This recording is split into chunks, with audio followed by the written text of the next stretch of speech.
If you've sat in a meeting where no one spoke until the boss did, or read a strategy so vague it could belong to a rival, you've seen the symptoms. These are the hallmarks of the Tin Man Organization.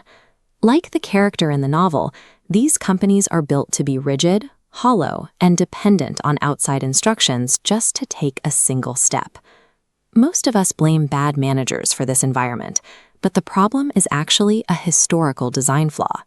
In the late 1800s, an engineer named Frederick Taylor designed scientific management to break every job into measurable steps. He concentrated all the thinking at the top and left only the doing for the workers below. Taylor's machine-like model was incredibly effective for a complicated world. Think of building a combustion engine. The system has thousands of interlocking parts, but every single one is knowable, repeatable, and behaves in a predictable way. But today's organizations operate in a complex world, a dynamic web where every part is interconnected. In this environment, a tiny change in one node can create ripple effects that no top-down model can anticipate.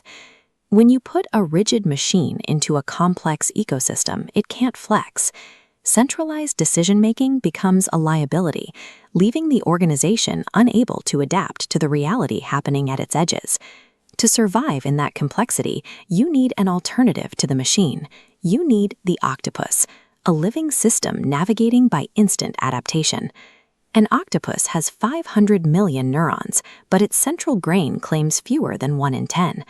By distributing 2/3 of its intelligence throughout its arms, the brain avoids micromanagement. It simply issues a mission, and the arms sense, learn, and solve problems independently. This biological efficiency works because of what the center holds in common. If one arm learns a task, the others instantly gain that knowledge too. In an organization, that shared intelligence is clarity. It requires a strategy narrow enough to force visible sacrifices about what you will not do, ensuring the independent arms of the company stay aligned. With that clarity, organizations can replace gates, bureaucratic checkpoints where someone can simply say no, with guardrails. These boundaries define what autonomous teams are free to do without asking permission. By establishing these shared guardrails, the people closest to the changing environment can make critical decisions instantly, rather than waiting for a distant signal. If clarity is the mission, ownership is the authority to execute it. This requires single-threaded leaders, individuals with total decision-making power over a specific outcome and a personal stake in the result. We struggle to give away this power because of our biology. This brain scan comparison reveals that hierarchical evaluations trigger a social threat response. The brain cannot distinguish between a performance review and physical danger, triggering a defense mechanism that shuts down high-level cognitive thinking. To counter this, a company needs curiosity. Human instinct tells us to build momentum by doing the easy, comfortable parts of projects first. A curious organization does the opposite, demanding that teams tackle their riskiest assumptions immediately. NASA engineers practice this by forcing operators to define exactly what success looks like before any hardware is ever designed. They then test for catastrophic failure while the components are still on the ground, finding out what breaks while the problem is still solvable. Amazon formalizes this curiosity through their working backwards practice. Teams must write a mock press release for a product before they are allowed to build it, proving why a customer would actually care. Building psychological safety and forcing curiosity early on changes the nature of failure. It becomes the fastest and cheapest way to gather vital data about an unpredictable market. There is a common irony in corporate life.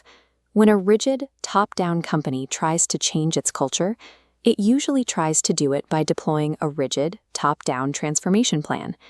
Instead, the alternative is spreading, not scaling.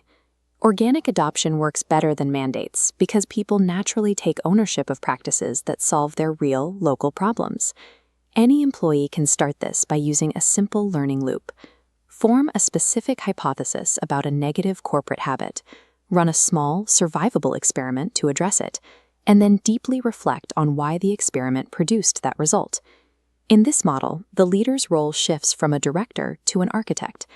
Instead of telling everyone how to work, they focus on the system itself, asking questions, surfacing uncomfortable truths, and removing the friction that slows their teams down. Reed Hastings illustrated this at Netflix by eliminating the company's formal vacation policy. He replaced a bureaucratic rulebook with a single high-trust principle: act in Netflix's best interests. By removing the friction of tracking and approvals, he forced his employees to use their own judgment. The goal for an Octopus leader is to build a system that thrives without their direction, a living organism that grows smarter and stronger through its own adaptation.